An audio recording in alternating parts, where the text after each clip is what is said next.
Everyone in the heavens and earth belongs to Him. All are submissive to Him.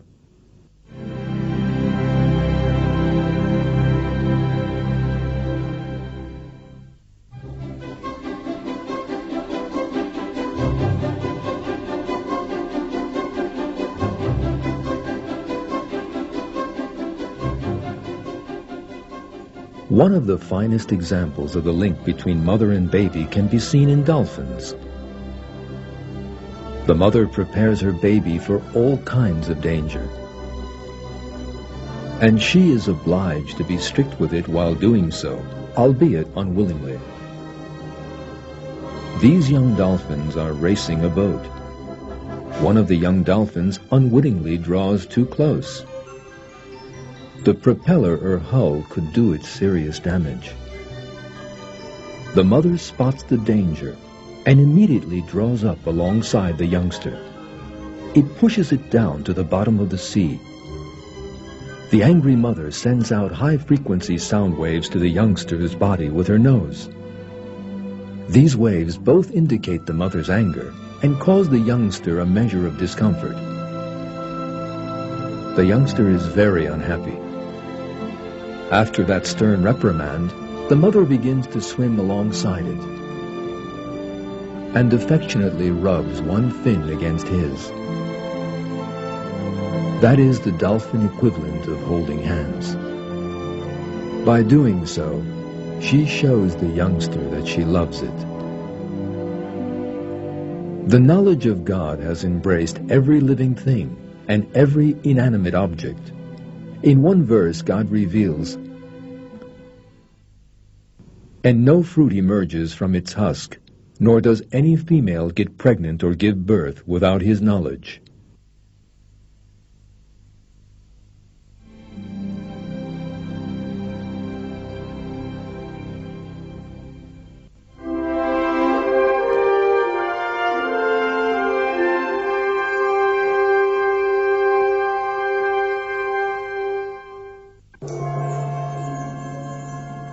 Darwin's theory of evolution suggests that life on Earth emerged by chance.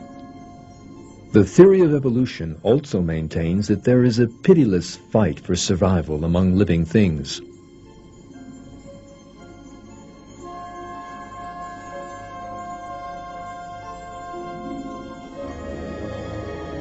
According to the theory, the strong win and the weak are defeated and eliminated.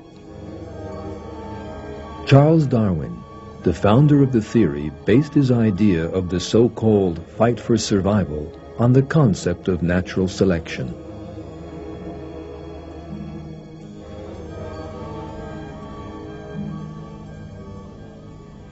Yet Darwin, who lived in the 19th century and whose chances of making observations were extremely limited, was badly wrong.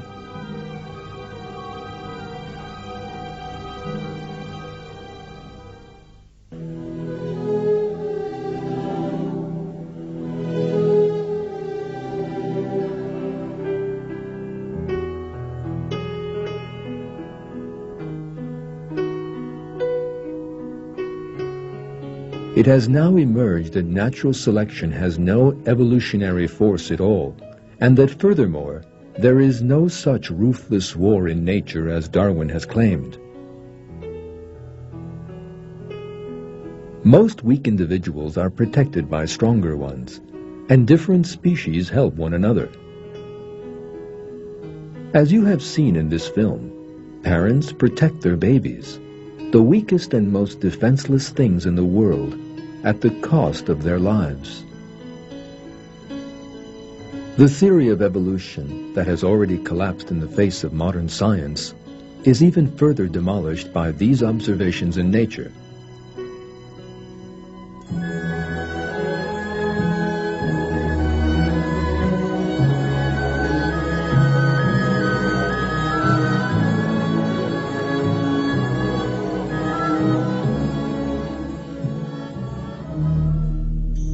In a book written in defense of the theory of evolution, Professor Cemal Yıldırım, one of Turkey's most prominent evolutionists, implicitly admits that maternal love cannot be explained by blind chance or natural selection.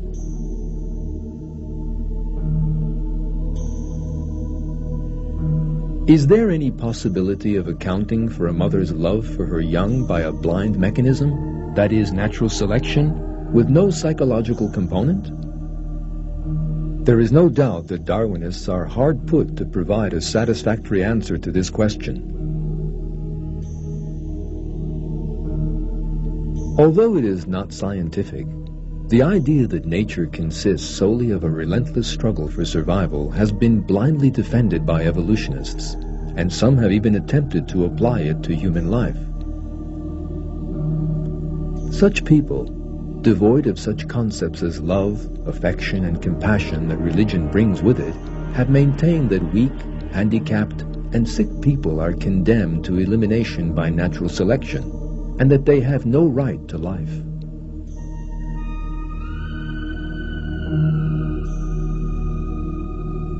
Historically, the most prominent supporter of the idea was Ernst Haeckel, the most important proponent of Darwinism in Germany. In his book, Wonders of Life, Haeckel proposed the destruction of abnormal newborn infants without hesitation. He wanted all the sick and deformed, who may be an obstacle to the so-called evolution of society, not just children, to be eliminated as a requirement of the laws of evolution.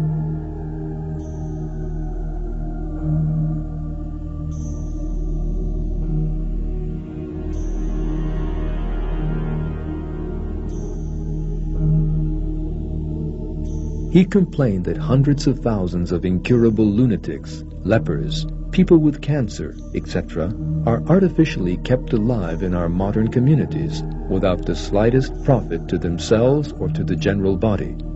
Redemption from evil should be accomplished by a dose of some painless and rapid poison.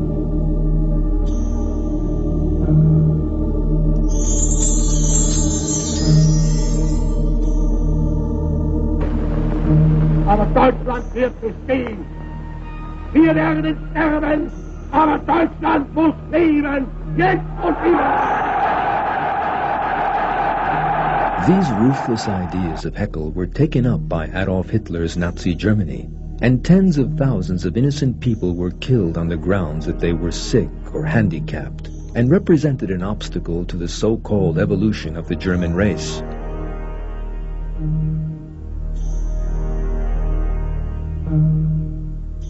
These graves belonged to people murdered by the Nazis because they allegedly represented an obstacle to evolution. A century or so after Haeckel, Professor Ali Demirsoy, a prominent Turkish evolutionist, surprisingly supports the same idea. Demirsoy says that evolutionary biologists need to conduct genetic tests on babies in their mother's wombs and kill those which they regard as flawed without allowing them to be born. Demirsoy describes himself as a biological fascist and says, "If you ask me, I'm a biological fascist, and those babies who exhibit such features at the 4th month of pregnancy need to be terminated."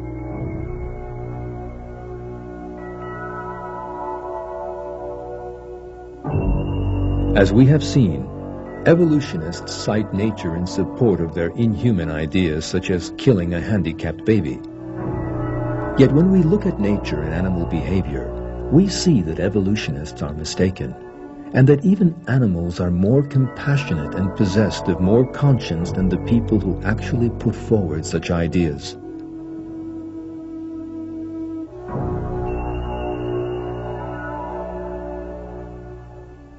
The scenes you are about to witness are an important example of how animals treat the crippled.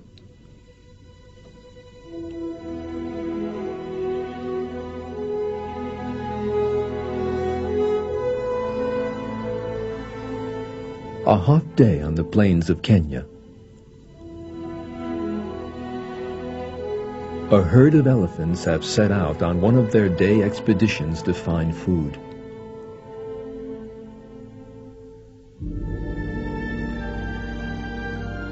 The leader of the herd is this female.